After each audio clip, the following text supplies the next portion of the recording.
Nothing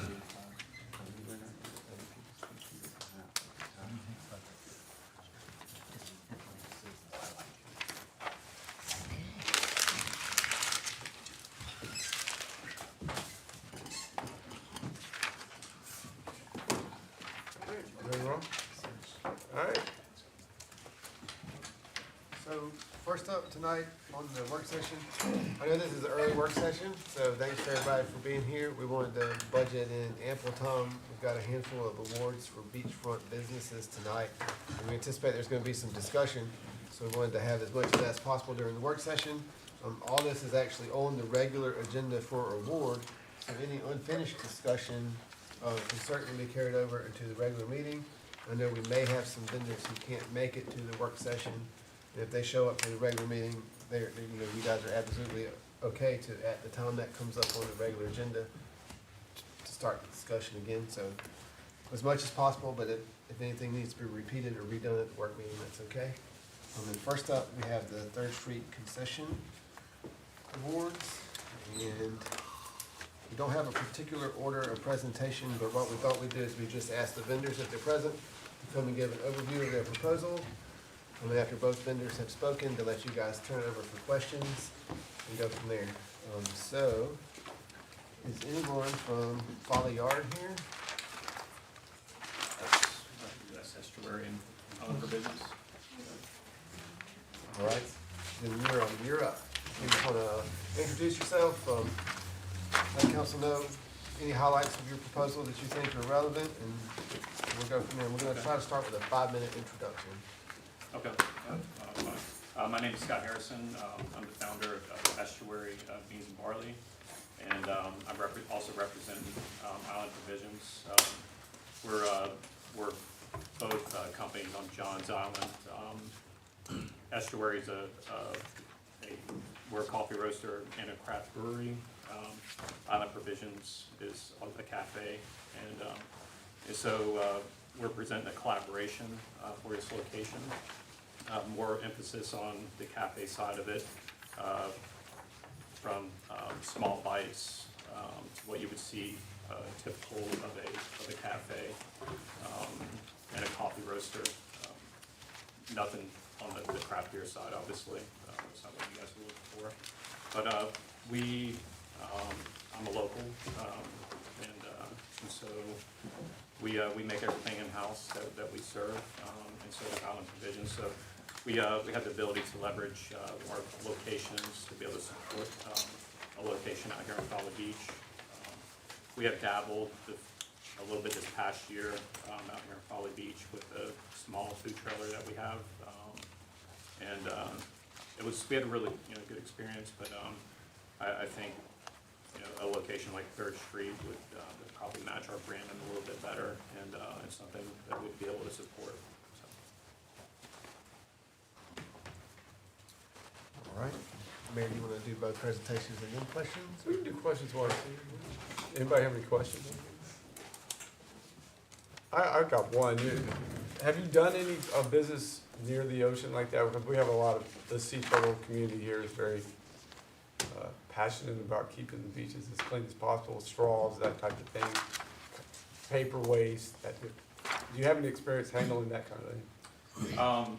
We do practice that at a brewery. And for a long time, we have focused on 6-pack holders that are edible, and what actually the people that have done that are they have leaned into the conservatory of turtles and the thoughts of that too. So as far as the like straws and things that you were referring to, that is something that Island Provisions does practice also. So yes, we would do anything that we could to make sure that we're providing safe business practices for that type. What you see is your hours of operation. I don't have the package in front of me. I guess that would depend on the month. So We'd probably open up probably around 7 o'clock, and from my experience out here, we were serving coffee and sales would drop around right around noon, especially when it was really hot in August. So we'd prefer to do a little bit earlier of the service, and we'd probably shut down around that 2 to 3 o'clock mark. So 6 to 2 to 3. So you're looking at breakfast, lunch type fare. We could do dinner, but I guess it's just really what you guys, would like to see. We do have room to maneuver, and we do have staff that we could, we could focus in on that also. But just from our experience, I know where the high points were at as far as sales for the coffee side of it, the cafe side of it. Are you guys looking for a dinner location? No, I mean, I thought and I might be confusing some of the other ones, but your bid had sandwiches, like full sandwiches and stuff. Right.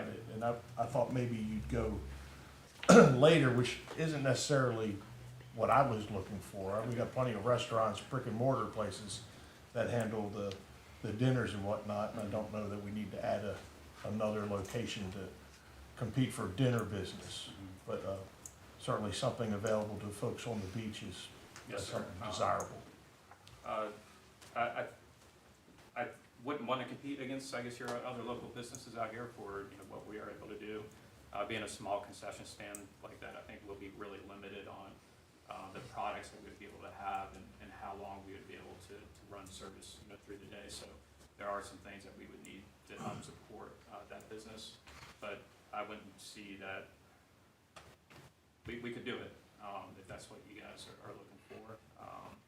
But to run past 4 o'clock, I don't know if that's exactly what we're shooting for. It's not what I'm shooting for, so I'm actually more in favor of knocking off early and letting the dinner folks go to brick and mortar places and not swing by and pick up a Cuban at 3 West. I agree with you. This is a Mr. Pope question. I didn't get the specific bid, so that was one of my questions. They followed the same process as the others. Yes, ma'am, and those bids were emailed last week. So, I mean, I copied everything. You don't have, you don't have. I don't have that. Does any, I mean, Can you just text it to me? I actually don't have that. What's that? And Yeah, so one thing. Thanks, answer my do question. you have that? I'm looking at So, I'll forward it to you. We emailed it last week.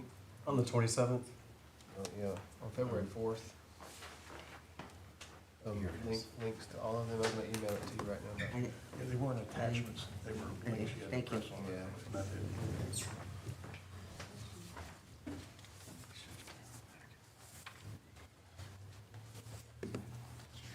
Anybody else have any questions? Okay, so, from what I can see from the packet, because you're Folly Yard, and so you bid 30,000 plus the 4%, correct? That's correct. Okay, could you let me know how you base the 30,000 with your experience, the things you've learned, maybe your food truck, how you determine that number? As far as a monthly As far rate. as, I mean, you're going to pay the city that fee.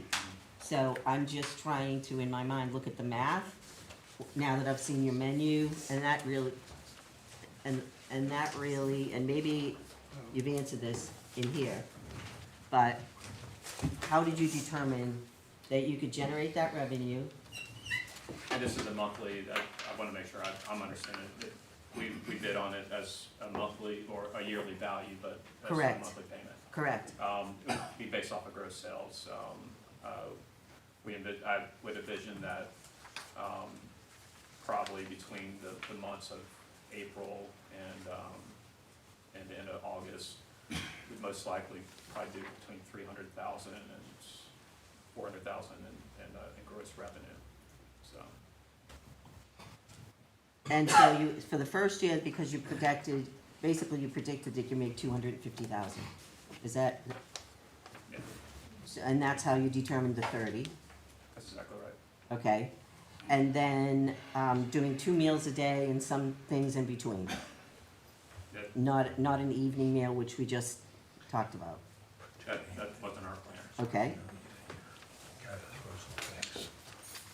Then because, and this is just another clarification, because this is not someone that has had this specific business and this is a brand-new sort of arena, the financials, as far as in these packets, we waive it. They're based on estimates. Yeah, but you have had a truck. We have, we've had a truck here on Folly before and a business license here, so. So you estimated it from your experience, and will you be having that truck in this session, this concession stand? We will have that truck to begin with, depending on when you would like it out there, but our goal is to build a lowering concession trailer for this space. And so, so the concession trailer lowers, and so you can't even tell it's a trailer. So it looks really nice, and it looks like a cafe that you come up to. But that would take us around 3 months to be able to complete that project, to be able to put it out there. So, you know, our goal for this, you know, we would have to have a return on investment to, you know, to build something like that. And we just, if we're gonna do something, we wanna do it right, and you know, be value out here to Folly Beach. So, some of the things that we would need some things to be able to support our business, you know, it's water, you know, a power hookup, and then something, you know, for gray water, you know, coming off the concession stand, so And that trailer's mobile? it is mobile. And this is just a question of the city in the sense of, do they move that? Would that work? You know, in the bid, we required them to be able to move within 24 hours. Tra- So that's- if we notice them for like a hurricane or an emergency.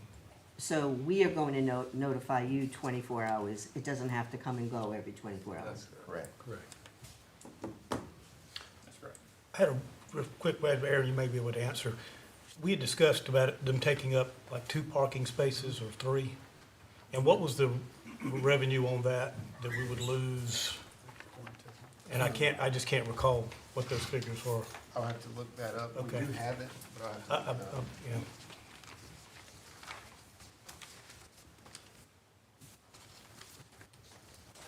Okay, In time for the regular meeting, I'll find it. yeah, I understand. We do have No it. worries. Anybody else have a question? Well, thank you. I do have a question for you guys. As far as the support and structure that we would need to be able to do that, the water hookups, the gray water, is that something that, Sorry. I don't know if this is the appropriate time to talk about it, but that would be a huge determining factor for us. Eric, can you speak to that? Well, I didn't see the requirements listed in the package, the submittal package. It says limited power, and I guess we kind of need to know exactly what you need. Okay. We I mean, should I be can able to definitely support figure it. that out with you. We do have a public restroom there, and we have adequate power, so we should be able to support. But I assume you haul up your own gray water, is that right? Or we have a dumping station? Well, depends what they want to do. We can tie into the sewer there, because our bathrooms are on sewer. Or he can. That's what I was thinking. We really have to know the requirements, and that's all. There's a cost involved with all that. Does that come in after we select, then the contract negotiation starts to fine tune those items, or those things have to be fine tuned before the award? You guys can award it, and we can come back and we're gonna make up an imaginary number. That'll be $5, and you will have the right to say, no, I'm not in it for $5. Is that all right with you, Scott? You understand that? Yes, sir, yeah. Anything else for me? No. Thank you, Scott. Okay, Thank you. Thank you for the opportunity. Thanks for coming out tonight.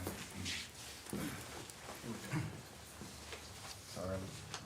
Mr. Mayor, just for the audience, we're not scrolling on our phones, our documents are on our phones, so just be prepared to not think we're doing other things. But a lot of these documents, such as the ones you were just describing, are on our, devices, so be prepared for us to reference those. So she's not ordering dinner or anything. Right. Shoobies is up next. Playing blackjack. Shoobies is over here. Thank you for clarifying that, Dr. Holliday. This is you. My name is Cody Brooks. I own Shuby's Ice Cream Shop across the street. I also have 6 years' experience operating the Pineapple Hut out here, so very familiar with the local regulations, mobile establishments, and you know what's required. But my proposal was to have a food trailer for their Shuby's Ice Cream to offer essentially the same thing, just on a limited scale at Third West. So same footprint basically you got over here. Right, probably a couple feet larger. But a different trailer. Different trailer. Yes, sir. We'll go through it again, like the hours of operation, what do you envision there? Yeah, so based on just the experience we have with the Pineapple Hut and Shuby's, I estimated, you know, March 1st through August 31st, we probably go 11 a.m. to sunset because we're missing out on a lot of daytime revenue. We get a lot of our business in the evening and nighttime, so I thought 11 a.m. to sunset would be beneficial for us. Not a whole lot of people hanging out at the beach past that point. And then seasonal hours would apply starting in September. I was kind of leaning towards maybe weekends, and then after that, probably just shut down for the rest of the year.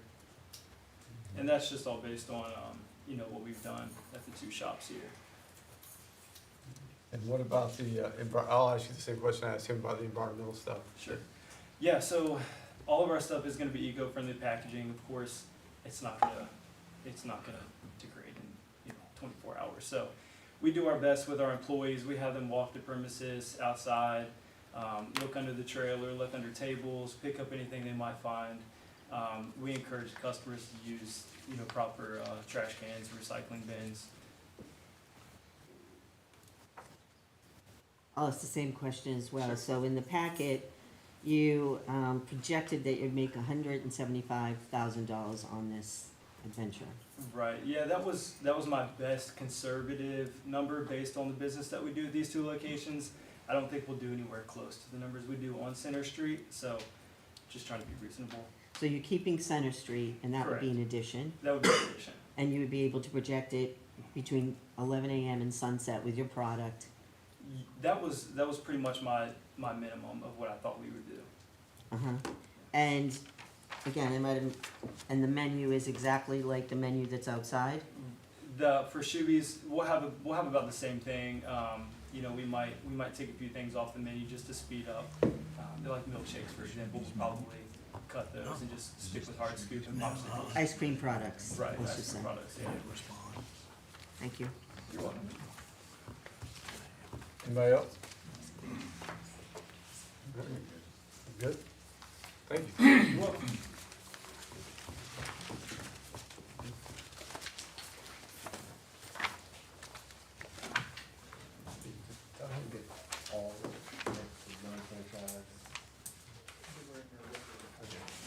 So, the non-franchise awards are up next, and these are for classes and lessons on the beach, not part of our franchise. And Dr. Houghton, these applications are in the regular Oh, packet. I have those in my packet. Taco spot was unresponsive. Okay. Yeah, I was just confused because some of the things were in my mailbox and emailed and in my packet, so I'm in good shape right now. And for Sorry about that. clarification, Taco Spot was non-responsive. Correct. Taco Spot submitted a bid, but they did not indicate the revenue they would provide to the city, so they were unresponsive.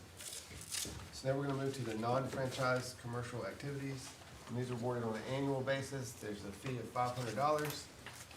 Traditionally, they've been for surf lessons, which are distinguished from surf camps by the limit on the number of students, and yoga lessons. We've got 5 spots the city has identified on the beach where non-franchise commercial activity can happen. Those spots have been held by 4 vendors. One current yoga vendor has 2 spots. This year, we've got a few more applicants, and we've got a new business type, group fitness classes. So, pull up my list. We can, sorry, this is all on my screen, so I'm gonna, right here. Start.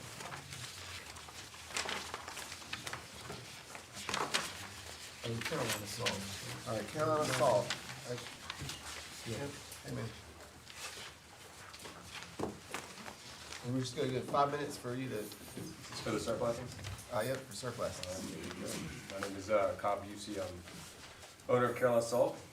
Been doing this about 15 years now, so this is, it's not new to me.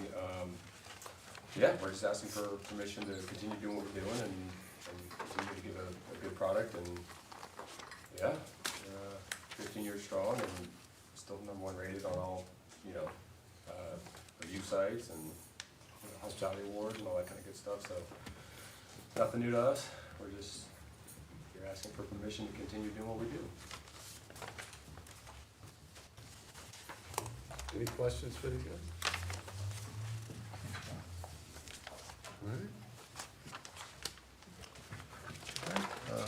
Chaos coaching. Chaos coaching. Charleston Surf Company. Folly Beach Island Yoga. Dharma Stay.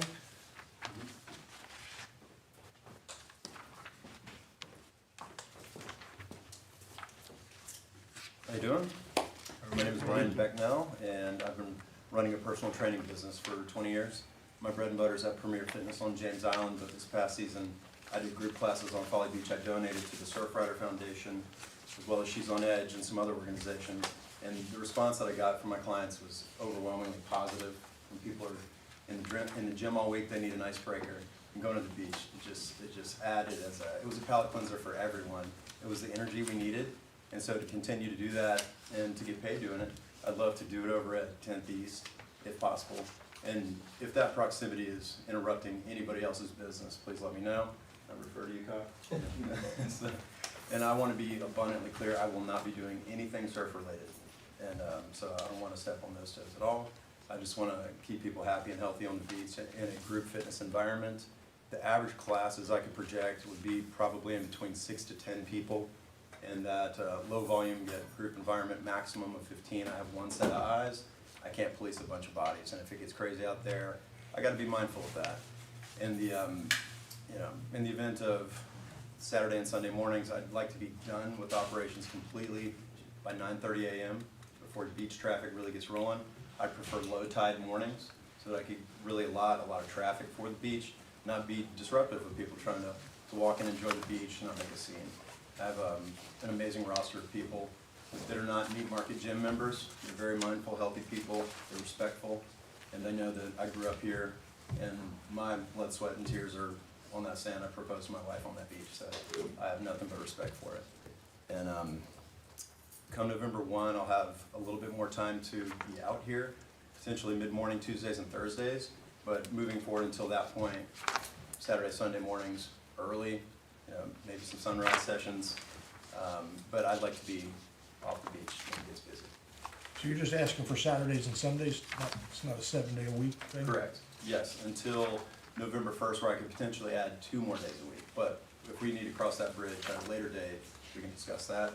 So I would say at maximum 3 days a week, if I'm being realistic.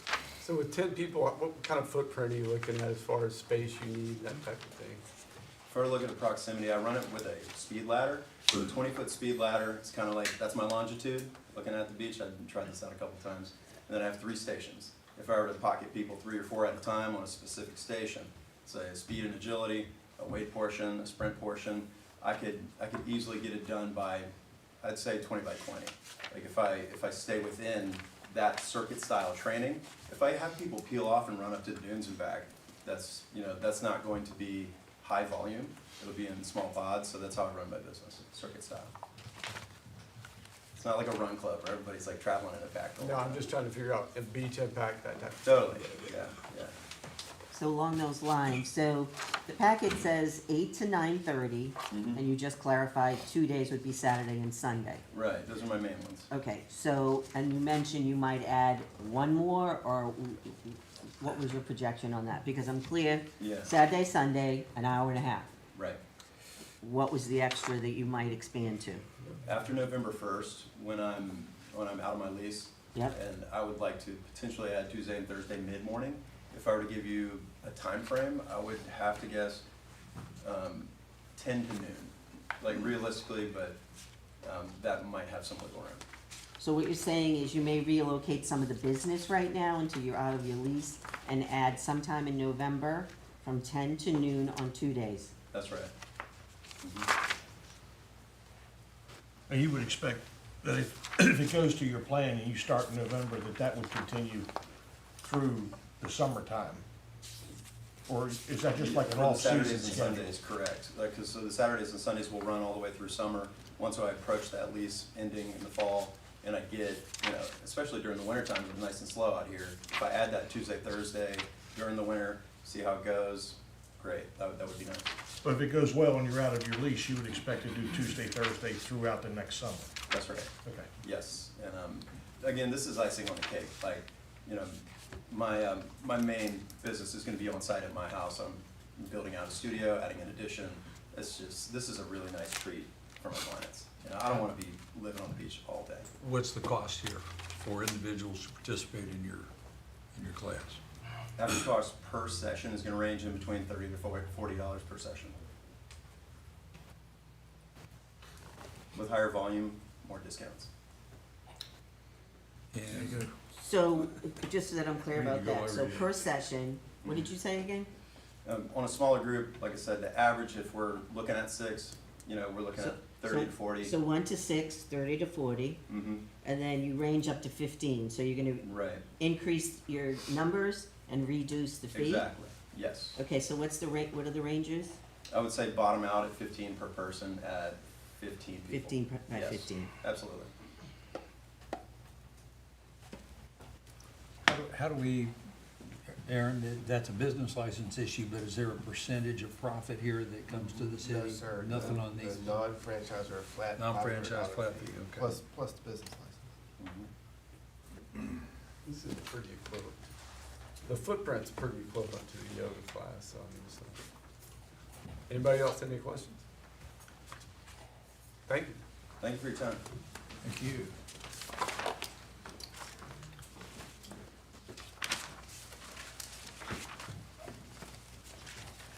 Serenity Tree.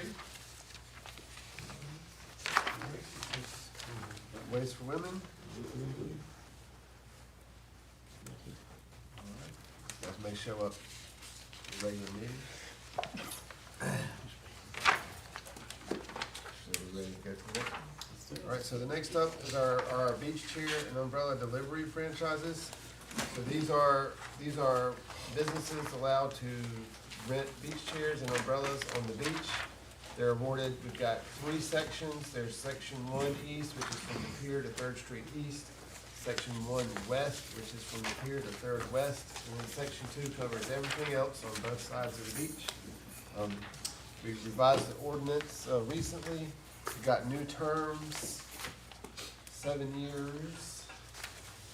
With a 3-year review, so this could be up to a 7-year contract, but the initial term is 3 years, and then we have a review after that. I believe we have all the bidders here in the room. So, Mayor, would you like to do it by section? Yeah, let's do this. Section 1 west. All right, so we'll start with section 1 west, and I apologize, I gotta look.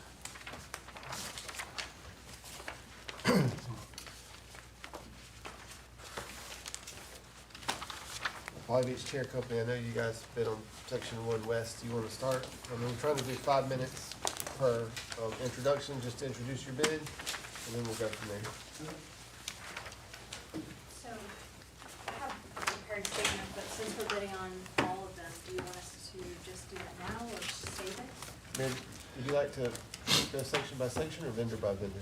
Let's just do vendor by vendor, that's easier. All right? Just tell us the sections you're looking at. I know you guys broke it out as well. You did a full comprehensive bid plus, so, yeah.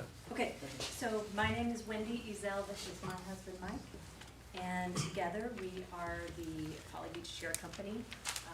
We owned and operated this business for 18 years, and for 3 years, the city and council have worked to refine the chair and umbrella franchises and specifically stated that they wanted more competition to ensure that potential bidders submitted a bid that reflected the true value of these franchises.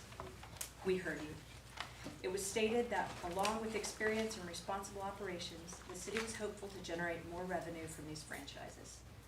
We submitted the one bid that we believe reflects the true valuation of these franchises. But before we get into the bid amount, there are other important factors to consider. Safety. In our years operating the business, Mike learned early on that the most important thing to consider when considering the safety of the visitors on the beach is preventing dangerous flyaway umbrellas. He actively sought out the best option for prevention and found a weighted umbrella base called a beach bub. After discovering how effective the beach bubs were, we quickly made them a required use for our company and became the first commercial operator to mandate the use for a business. Since then, Mike has joined the inventor of this system and now serves on the Senate-appointed subcommittee for beach umbrella safety, advocating for mandated use across coastal municipalities. The highest foot traffic on the island is in front of the hotel area. We feel these important safety devices should be utilized in all of the areas of the beach and wonder why other operators don't use them. Environmental stewardship. For over 15 years, we've been an ally for the Folly Beach Turtle Watch and other organizations dedicated to conservation and stewardship of the environment. We've created this Sweep Dragon initiative, which helps gather all of the debris collected from beach and island sweeps and disposes of it in the correct areas. We also routinely pick up large broken canopies, chairs, and other items when discovered on our daily operations or called upon by the turtle team. An important consideration of any delivery franchise will be the experience and focus required to safely navigate these delicate wildlife and dune habitats. We want to take a moment to address chatter from another bidder. It's been said that those guys are always trying to bend the rules or do too much, and we want to address that directly. Over 10 years ago, after the alcohol ban, the beach visitor demographic shifted to a more family-friendly and multi-generational one. These families requested better shade devices, and we began renting tents, believing the shade devices were aligned with the services we were offering. Around the same time, Mike was working with the city administrator and other community members on the committee focused on reducing single-use plastics and styrofoam on the beach. We realized people were stopping at Walmart on the way to the beach and picking up styrofoam coolers, which led to increased trash and microplastics left behind. We then began to rent reusable coolers to give people an option other than purchasing a styrofoam single-use cooler. This became a massive success. After years of successfully reducing the microplastics and paying 4% revenue of the coolers and tents, we were called in by the then city administrator, Spencer Wetmore's office, and she stated, "We understand you're doing this and it seems to align with the city's efforts towards sustainability, but it's not written into the franchise agreement." We then plainly asked, "Do we need to stop?" To which she replied, "Not right now, but if it becomes an issue, we'll revisit it. It may need to be codified when we renew or reevaluate franchise contracts." So after several more years, we were called into current city administrator Pope's office and told there was a concern that we were offering items outside of our codified franchise agreement and that we needed to stop offering them. Although the conversation with Ms. Wetmore was confirmed by Mr. Pope, it was determined our only option was to go in front of City Council and request that they codify these items into the contract or stop service of them. We did make an appeal to the City Council, who ultimately decided against the items, and we have been in compliance since. End of story. But let's talk about a couple of things we did get codified. Our focus on conservation and stewardship led us to adopt and implement the Coastal Wildlife Conservation Initiative certification for beach driving, which focuses on protecting sea turtle nests and migratory shorebird habitats while driving on the beach. We require this intensive training and certification for each of our employees before they can operate on our delivery vehicles. The city recognized the importance of this safety initiative and included it as a requirement in the newest RFP. We also feel that transparency with honest and accurate revenue reporting is important, so we suggested and welcomed complete financial audits, and this requirement has been codified into the new RFP. Regarding the bids in front of you, we have bid significantly more than any other. It should be recognized that we know how long it takes to get new equipment in, and any bidder that doesn't already have the equipment in inventory will struggle to match the revenue for the city that we already generate. It will take years for any new operator to refine their training systems and safety protocols to match what we already successfully demonstrated. Just one more sec. We have structured our bids to offer the city a single operator to work with. It's not unprecedented for coastal municipalities to use a single operator model. In fact, Kiowa, Hilton Head, North Myrtle Beach, and Surfside all use that. And while we recognize the long-standing tenure for the Westside franchise, it's important to consider our bid at $80,000 per year versus the other bid at $8,250 per year over the course of a possible 7-year franchise term equates to $502,000 more in revenue for the city before including 4% revenue share. Thank you. All right. Open about bidder for questions. Yeah, let's do that. While you're here, we'll just ask questions. You want to start, Catherine? I don't have, I mean, I was looking at your bid, I just wanted to know how that would affect prices to the consumer, or if it would have an effect. It's not gonna affect the price of consumers. We don't have any planned price increases, and the pricing we currently have is adequate to support the increased, the elevated bid. And also, our pricing is in line with Myrtle Beach, Kiowa, IOP. All of them are within $40 to almost $60. Ours are about right in the middle there. So how much is it? Ours are 49 to 55. 49 to, Yeah. yeah. And then we're talking about 2 chairs and an umbrella as a set. But, Will you talk to, or give us a little more information about the product? You have expertise in this weight-based safety umbrella. Tell us a little bit more about that. yeah, sure. So, one of the, things that I used to sit out on the beach and probably get more nervous about the wind picking up than anything else you could imagine out there. I'd rather get rained on all day and have to feel the wind pick up. But the dangerous thing about a rental, any commercial umbrella rental company, the biggest fear is that these umbrellas get loose and fly away, impale somebody, kill somebody. It happens. So I spent years kind of searching out the solution to that. And almost 6 years ago, I saw what we use now. It's called the Beach Bub. That stands for Beach Umbrella Base. But it's a sand-based weight system. It's basically just a triangle of fabric. Shovel sand in there, hooks up to the umbrella, and it doesn't fly away. Well, the inventor of this thing, I saw that on the beach, on our beach work, in the middle of a pretty windy day, and I just went and looked at it and called the company and ended up catching the inventor. And he's out of Greensboro.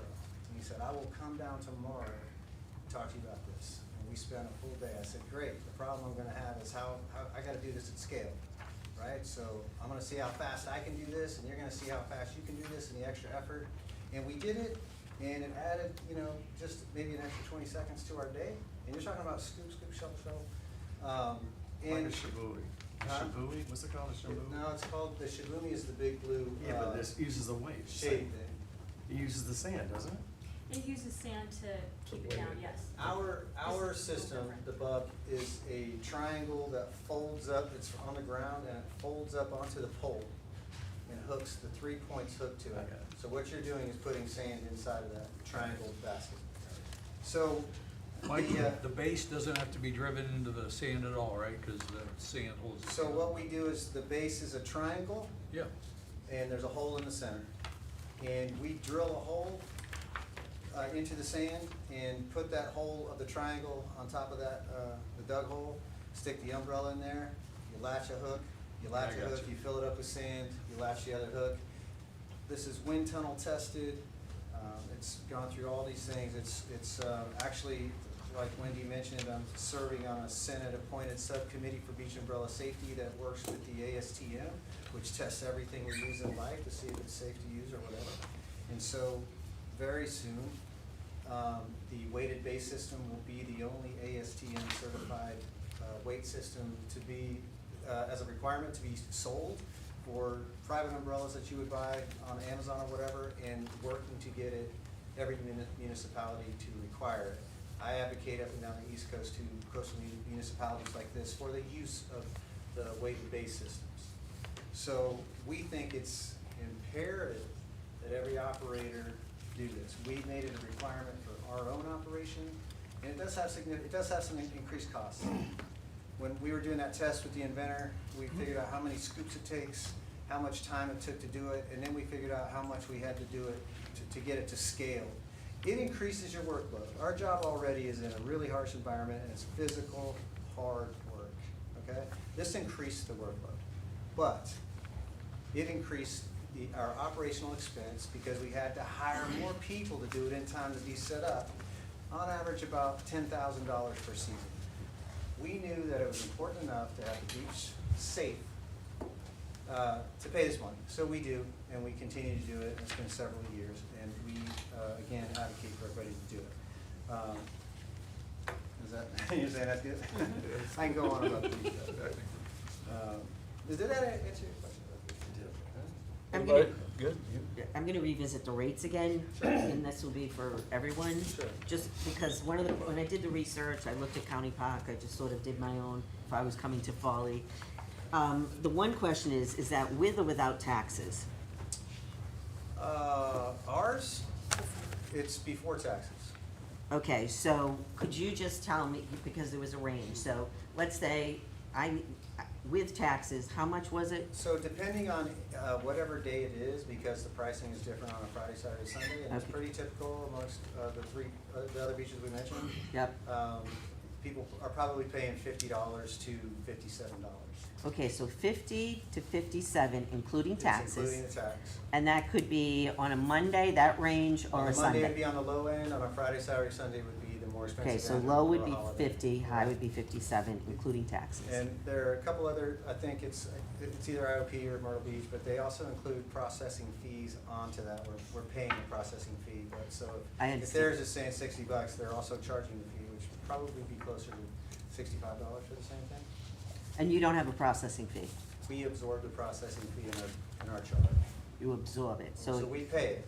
We Yep, pay the yep, processing. yep, I'm with it, because this is But gonna we be, don't charge it. yep, this is gonna be a consistent question that I'm gonna ask about across the board, just to get to the number. Okay, so It's then, consistent within the coastal communities of South Carolina, North Carolina. There's places in Florida that charge $70 a day, so it's.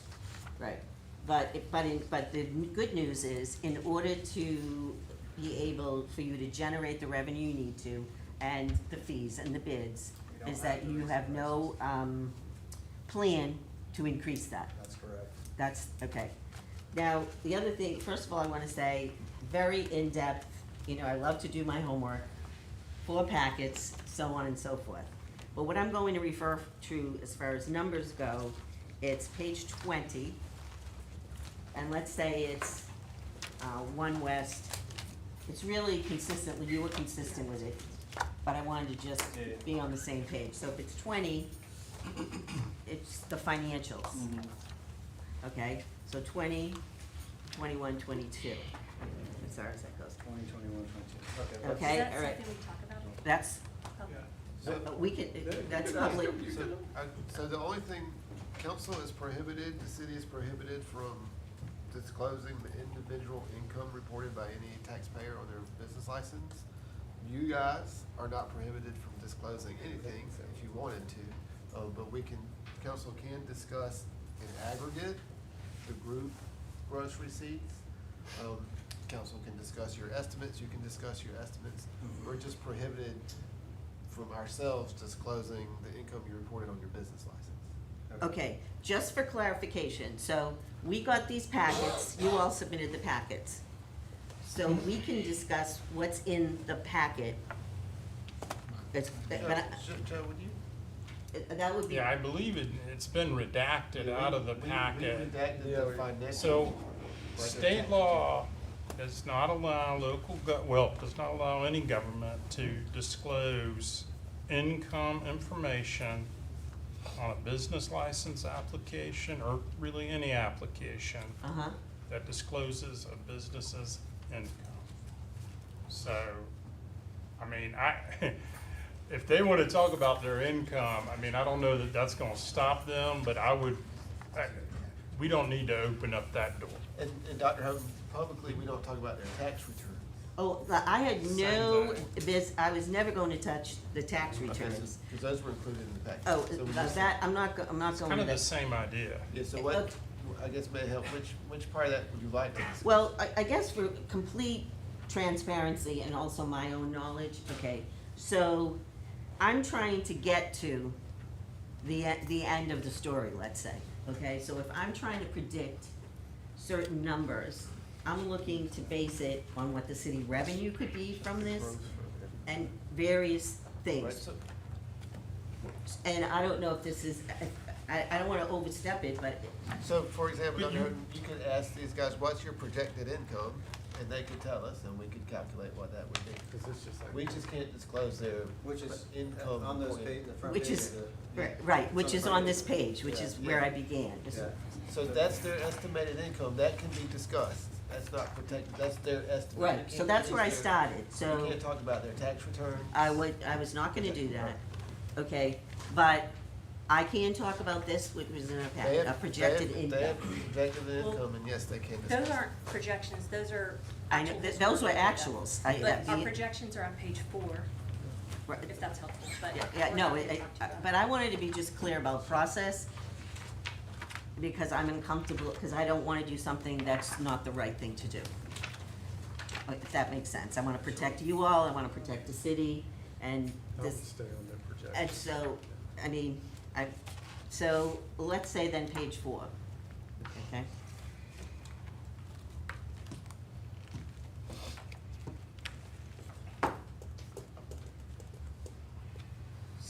Is that cool, page? Mhm.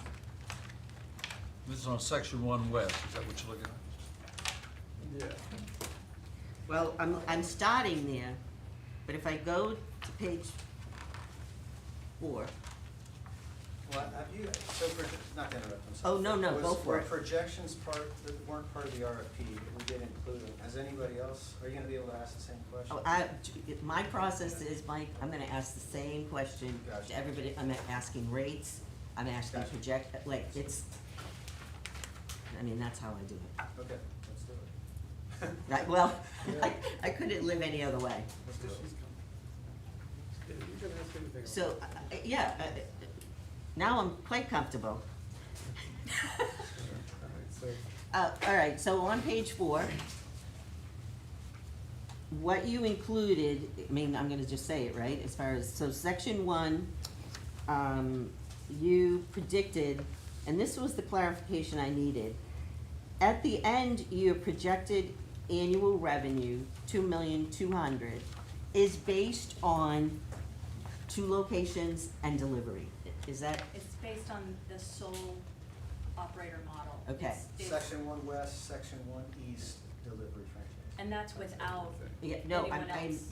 I'm making it clear, not just to me, but for the process, so I get that.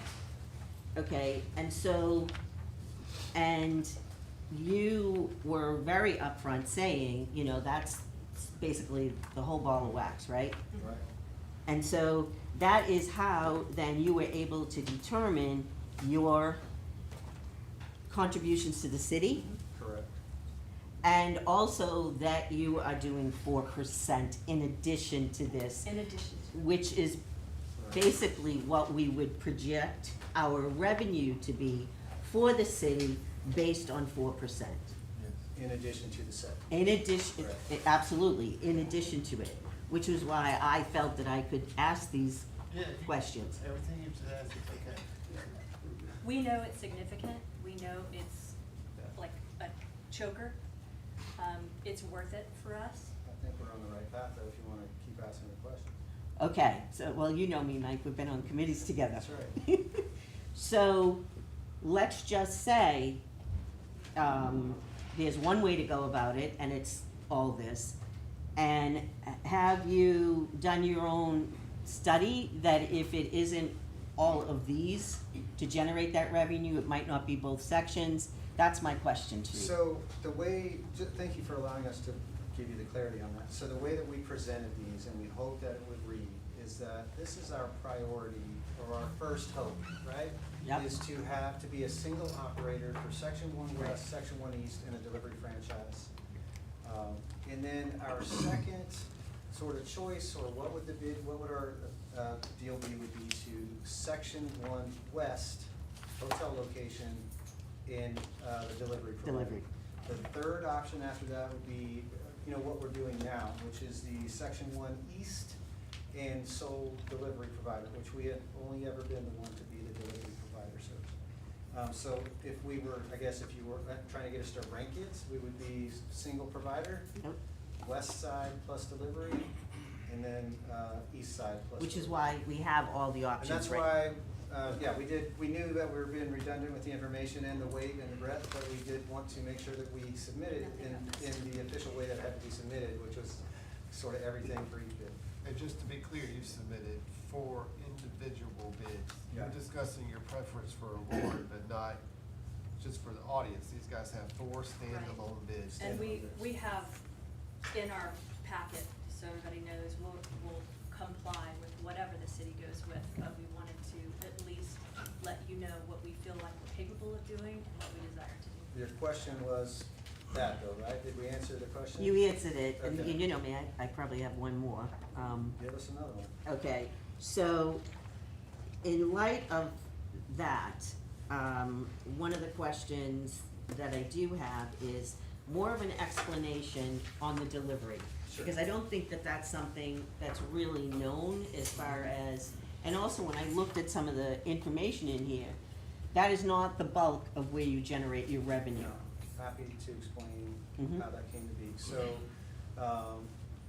several years ago, I was just operating Section 1 East, and I was getting a ton of phone calls from people that were staying at their vacation homes on 6 West or wherever it is, and knew that we would love to be able to serve them, right? So I went to city council and I said, hey, we want to do this as an additive service. There's people we're missing and they're missing out on service. Can we do it? And they said, well, we'll give it a year trial. If you pull this off for a year and it's good for the city and it's good for the people and you, we'll put it into a new franchise, Mhm. right? So they gave me the year trial. We came back. We paid a fee to the city for that. We determined it's a success. It was great. It worked. Mhm. So they created another franchise, the delivery franchise. The franchise came up for bid, and they were doing the similar thing. Mhm. Is this, so 2 people could bid on it. And we really created it, it was additive. It's actually a hard thing to pull off just for deliveries. If you only ever had a delivery franchise, Right. you would struggle with a lot of people are struggling just to deliver Right. backpacks, right? So it was always an additive thing. It represents anywhere between probably 15 and 20% it looked like of our in here. total 20. revenue, right? So it purely is an additive service that allows us to give everyone a shot at it. We got the franchise. The other one was bid on by the operator from in front of the West Side Hotel, and the intention there was to not operate deliveries, but essentially just keep somebody else from being out there. That's great. So for every single year, we've been the sole operator of deliveries, and that is actually a good thing. We think it's when you're talking about traffic on the beach or congestion and all the things that have been a concern for 3 years that we're trying to organize, what you have is a single provider who's somebody who is in daily communication with the turtle team, understands that we're looking out for, shorebird habitat, turtle nests, all the things. And we're a one contact person for these deliveries. I think it's worked out so far pretty successfully. Now we've got a new franchise in front of us. We're asking to just continue to be the sole provider of deliveries.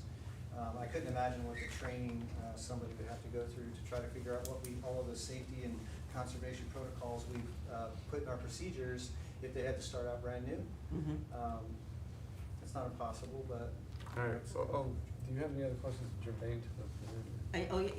I do. I mean, and they're gonna be consistently asked, storage. I'm gonna ask that of everyone as far as your plan for storage and access to that storage.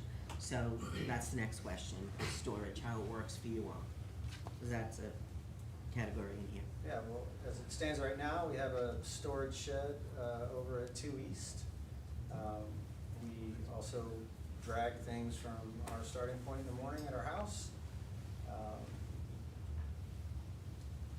Right now, I mean, honestly, the storage issue is tough because we had, for the entirety of our business, had storage on top of on the sand. A couple seasons ago, a big storm came and washed it 50 yards down the beach, and so we pulled it out, put it in the parking lot, and then we're told we couldn't have the storage on the beach anymore. So, storage is a work in progress. But right now, we don't have an issue with the storage. It's not easy, but it's doable. I just asked that also, not just across the board, but Yeah. if you're gonna expand your business, you're gonna have to expand your storage. Yeah, and we'll figure that out. And- Okay, go for it. For the audience, I know council's aware of it, because we've talked about it a few years. The Second Street storage shed does not automatically convey with a franchise. It's unattached to any franchise. It's a custom situation that has evolved, and the last time council discussed it, we've resolved to enter into a lease with these guys, Mike, and when they paid for the shed, we allowed them to put it on Second Street East. We do not have a rental agreement in place for that shed, so independently of the franchises, that's still an item of business for you guys to do. I mean, that's what I mentioned it, okay. I mean, that's why I went for it. Good. That's Thank why I you. went for it. I think I'm done with my list. Anybody else? Just real quick, the difference between Sunshine Company and Folly Beach Chair Company? So when I first started the business back in 2008, we called it Sunshine Company. And then a few years later, when the delivery franchise was coming into play, and they said it's gonna be a temporary thing, I thought, well, I probably should be smart, keep it separate since they're gonna keep it separate. So we started it again, but then realized that doing business as Folly Beach Chair Company was actually just the best way. So we just began calling everything Folly Beach Chair Company just for a perspective to keep it all organized. It's something we could easily restructure if we sign a contract like that. There's no reason for Yeah. me, I mean, it would save us tax purposes, but we are actually two companies out there. Sunshine Company is operating on Section 1 East, and Folly Beach Chair Company is kind of doing the rest, but they work together. Subsidiary, I guess you could It's say. important to know that Folly Beach Share Company is the company we go through to receive any and all online payments. Yeah. So it doesn't reflect just the delivery franchise, even though there's, the two names. But that's how it came to be. It was just, almost 20 years ago. Well, the Sunshine Company's a DBA, is it not, for the, all of you? Now it is. Yeah. Everybody good? I have a quick question. So your preference is a sole provider, It is. And but my question for you is, you compared it to QI, Hilton Head, Northwell Beach, and others. What is the length of their contracts? Because this is a 7-year contract, Yeah. you get a blush at it every 3 years, or in 3 years, or whatever. Unless, breaking lots of rules. I mean, is it 7 years for those other So I don't know municipalities? what the terms of what they will be coming up in the season. Not just a few years ago, they were 3 and 5 years depending. But Kiowa is a sole, is a single certified provider for the city, and they have 10 miles of beach, so they're big. But their contract is, you don't know the length of their I contract? don't know the length of their Aaron, do you contracts now, know? but. All right, so that was my only It's question. multi-year. Perhaps we can look that Yeah, up while you- they're multi-year contracts, they don't go year to year. Those operators have been there, I know the operator for Keo has been doing it for 25 years. Yeah. But, Okay. Thank you. thank you. All right, thank you. So, since we started with Section 1 West, but, so, all right, so Folly Chair LLC.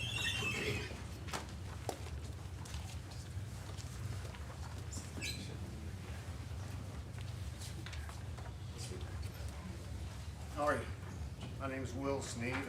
Live on Folly Beach, lived here for 20 years.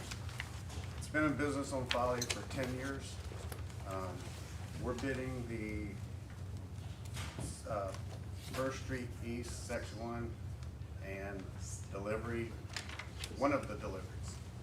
And like I said, we've been in business for 10 years. We've worked with the city well and never had any complaints from any customers to the city. Anything the city's ever asked us to comply with, we have.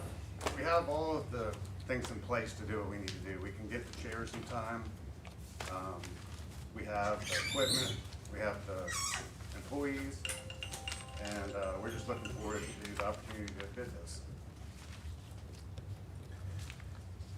What's your price point? We're bidding 40,000. Well, I'm talking about to the consumer. Your Oh, consumer the price. consumer. Between the 45 to 50 range plus tax. And then you were asking about the surcharges, we take that.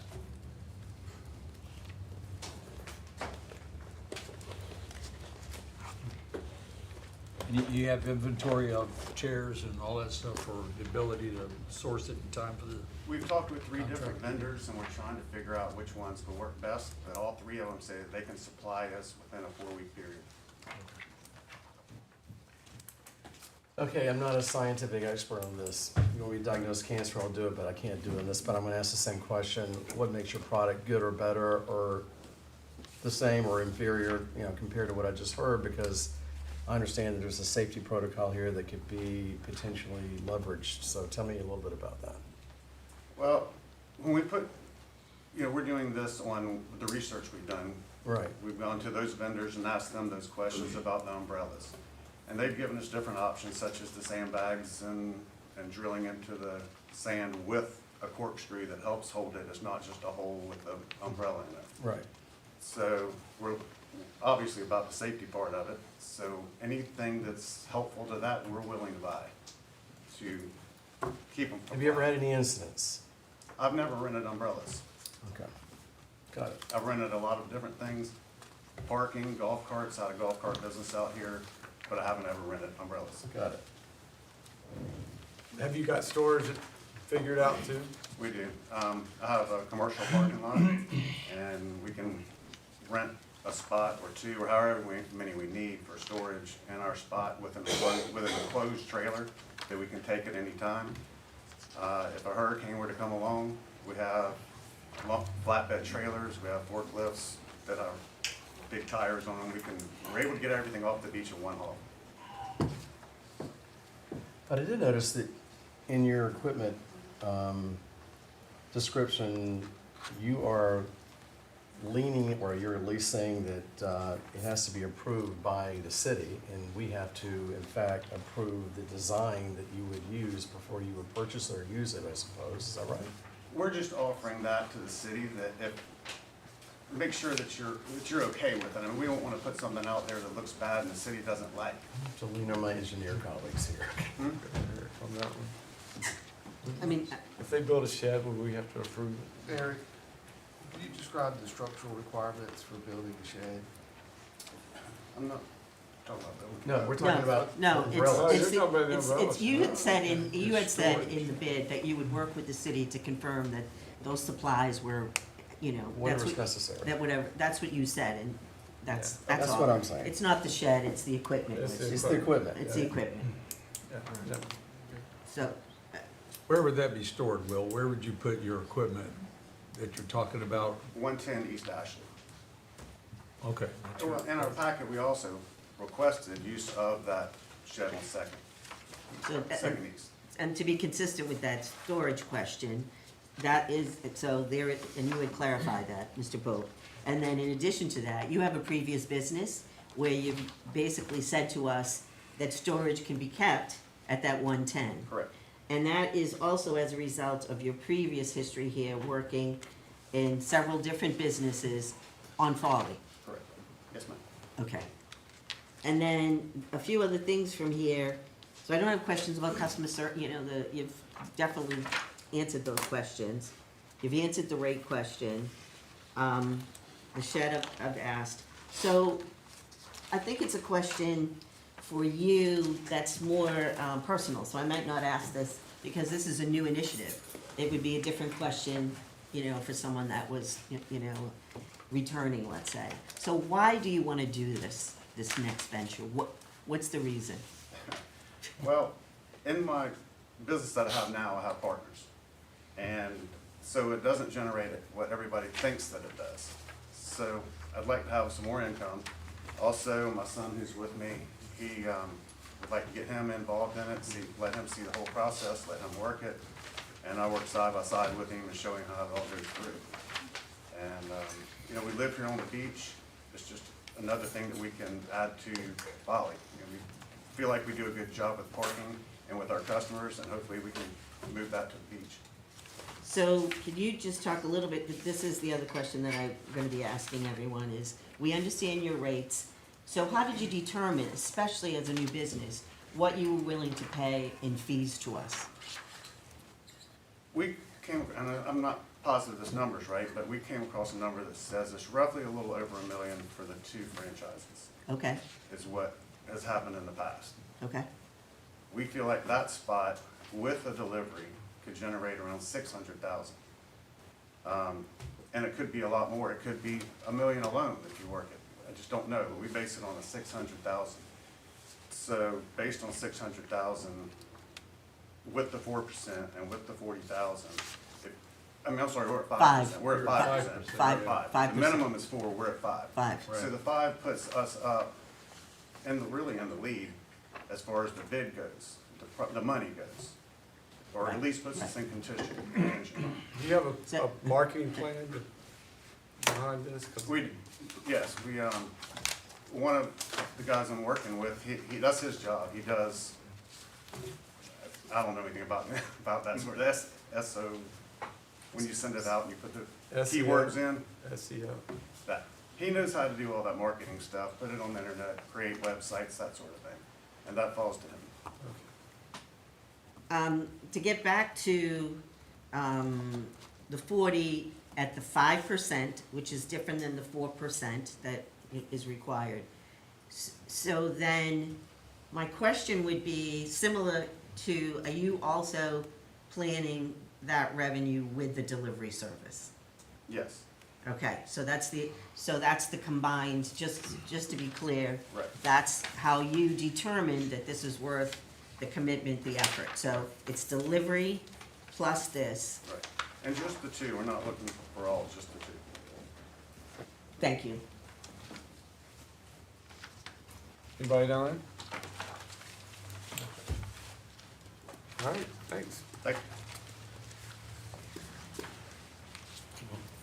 Before we call the next one, I looked up, the most recent Hilton Head contract was awarded in 2024, and it's for a term through 2029, so 5 years. So it's 5 years. And the most recent Kiowa contract I could find was 2018 to 2023. I couldn't find the post It's 2023. again, 5 years. Thank you. Who stipulated the 7 years on, for Folly? City council. It's a renewal option that we added to it. 3 with an option to continue or not continue, add 2, and then add 2 one more time, with a maximum of 7, but we're not committed to 7. So that was just done Yeah, in the like past last couple of year. years, okay. Got it. Andy, you guys wanna go next?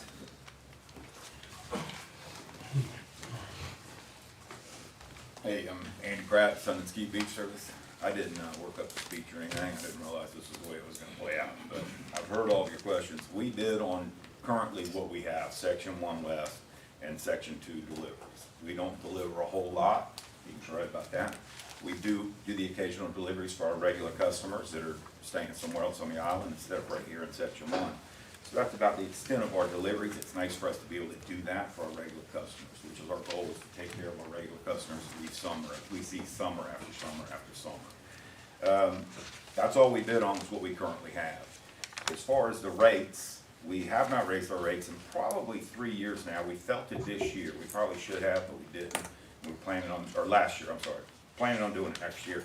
We've been 45 for about 3 years for 2 chairs and an umbrella, and that includes tax. And that includes credit card fees. We eat that too. My credit card processor has been drilling on me to try to get them to try to bill the customer 5%.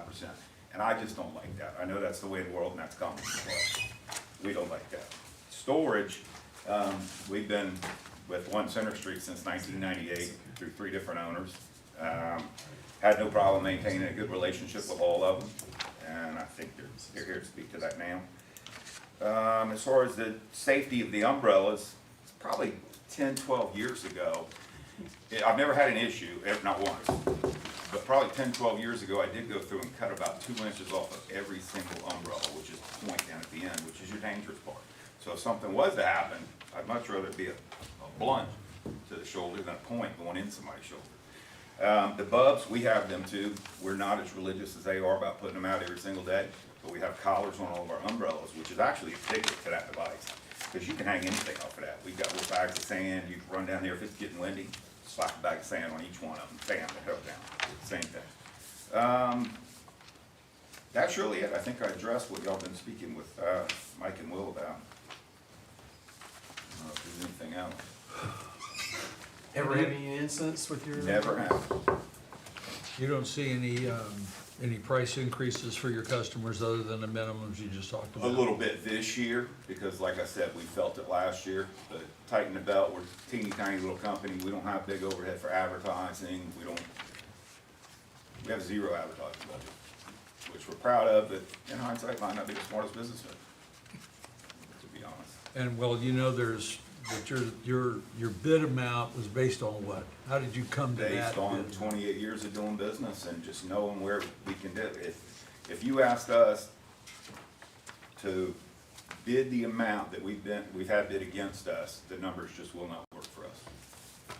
Okay, but what you bid was based on your historical revenue. Correct, yes, sir. And maintaining a comfortable price for the guests and being able to pay Trav a fair salary.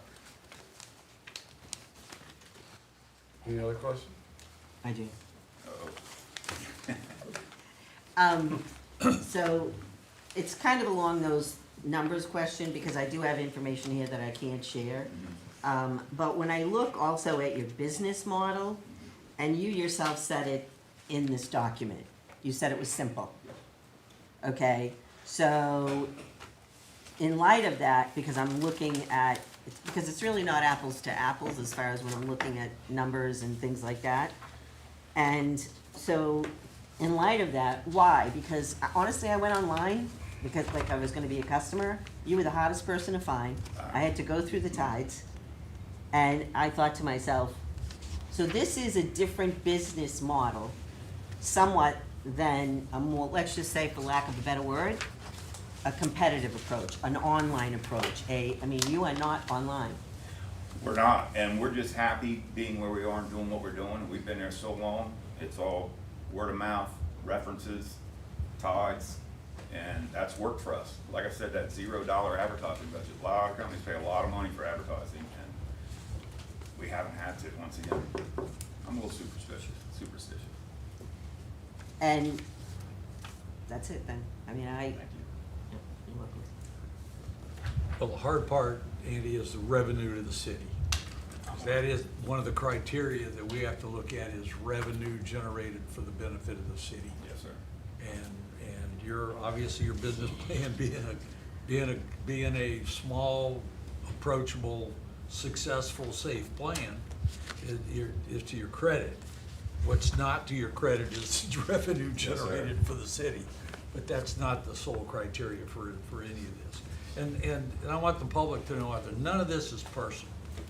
Everything we're trying to do here, we're looking at it through a prism of benefits to the entire cityscape, and that's all the stakeholders, whether it's permanent residents, tourists, businesses, whatever.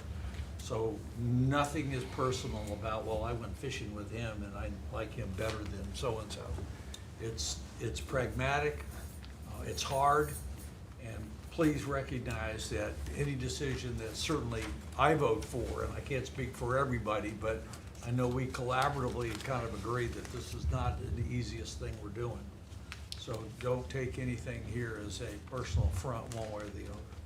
Mr. Folk, now that criteria was mentioned, that is in our packet. Is it important to mention that now or later on at the meeting as far as the financial bid is one factor, but there are others?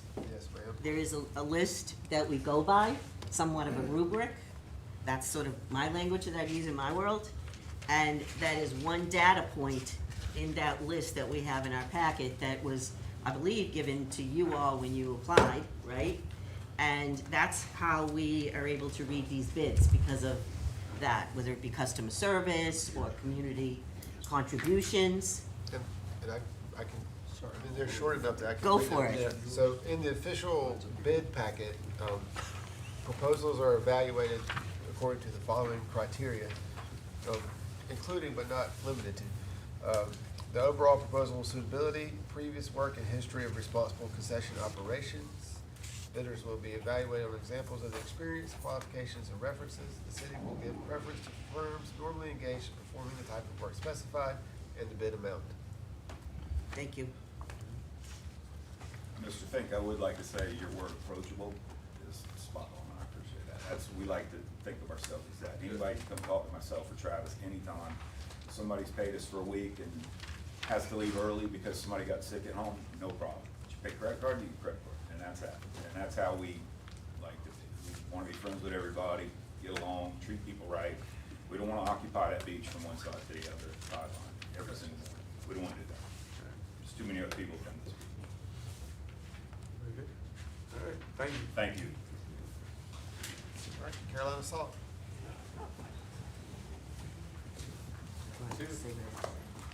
My name is Kyle Busey, owner of Carolina Salt, bidding on Section 1 East of the beach chairs. Our ties go deep with Folly Beach. I know a lot of faces have changed since I've been a little kid. A lot of people in the audience can vouch for me. You know, Mr. Pratt, JJ the Tides, Mr. Sneed, they all know me personally. I actually used to watch the squad cars out back. Every time I got in trouble, I would be to go watch them and feed the canines. That's how far back I go. I actually used to take advantage of continental breakfast at the Tides. I'm not, proud to say that. But although I don't do that anymore. But Folly's dear to me, and believe it or not, my surf career started on the left side of the pier. And then I eventually took it internationally, and I'm very proud to say I surfed professionally for many years, and it all started right there in front of Section 1 East. So it's kind of full circle for me. We're not only surf lessons, we do beach rentals for the last 15 years. We primarily focus on delivering to the homes, bikes, chairs, umbrellas, so forth. So this is not foreign territory for me. I know storage has been a big thing. I currently lease a 5,000 square foot warehouse in James Island for the last 7 years. I have trucks and trailers, and I have more than enough chairs and umbrellas to get started. So that's not an issue for me as well. I know Ms. Houghton asked earlier, why would you want to do this? And I got 2 young boys now, and I'm getting older. I gotta face it. I got gray hair, my body hurts. I know a lot of people think surf lessons is a walk in the park. It's not.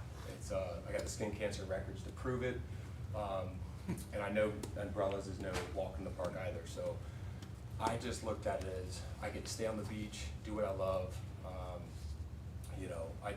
I know money's been talked about a lot, right? I worry about doing a good job first. And I do believe money will follow if you do a good job. I based my entire business off this model. I like to think I've been relatively successful. I do have a long way to go. I love this island, I love this beach, and I want to do it right, and if you guys don't consider me, which is fine, I do wish you consider, Mr. Pratt, Mr. Sneed. I think they would do a great job as well. So I will go to bat for them any day, so just let me know. So rates, Rates? $45 to $50 has been the going rate, before taxes. so plus taxes? Before taxes, Before. 45 to 50, Okay, yes ma'am. got it. I don't like setting high prices. My wife says I'm the worst salesman in the world.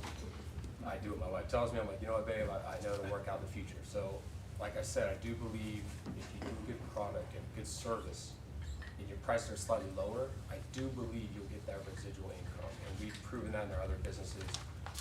We have a lot of residual clients that I've seen grow up since they were young. I do believe that, you don't have to set astronomical prices. I'm not saying that won't increase in the future, but it will never exceed $55, I think. I think that $45 to $50 is pretty across the board. And when you looked at,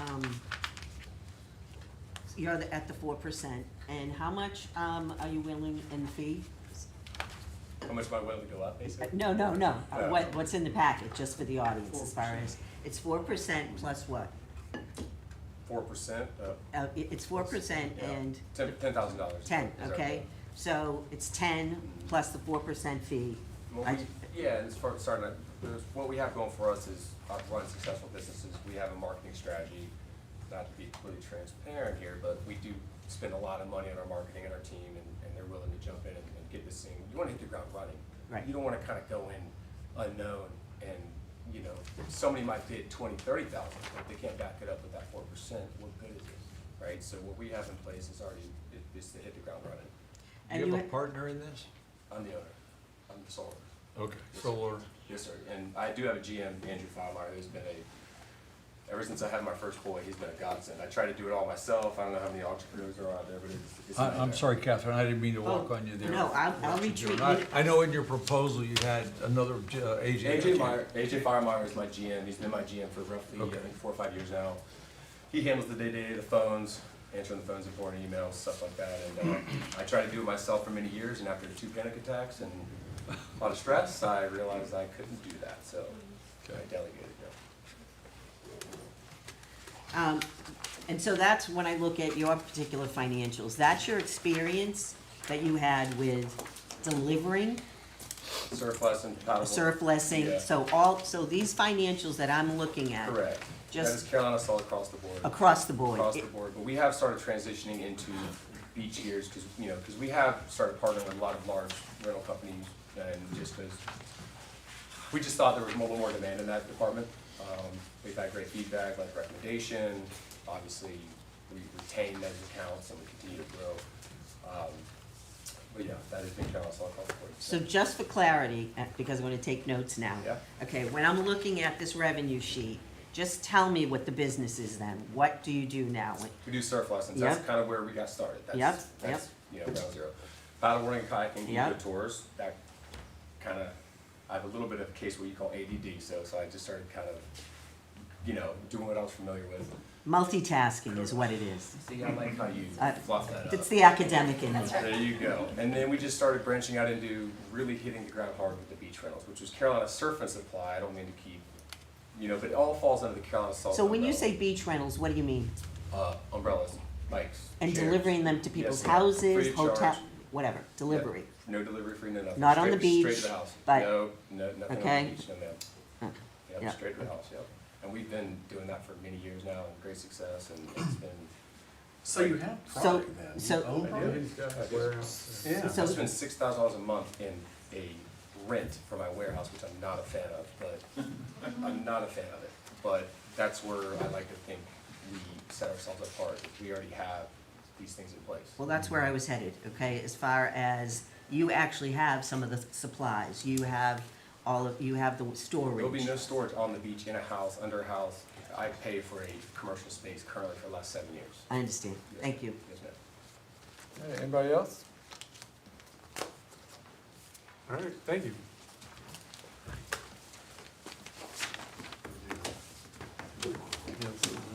What were we gonna make 7:00?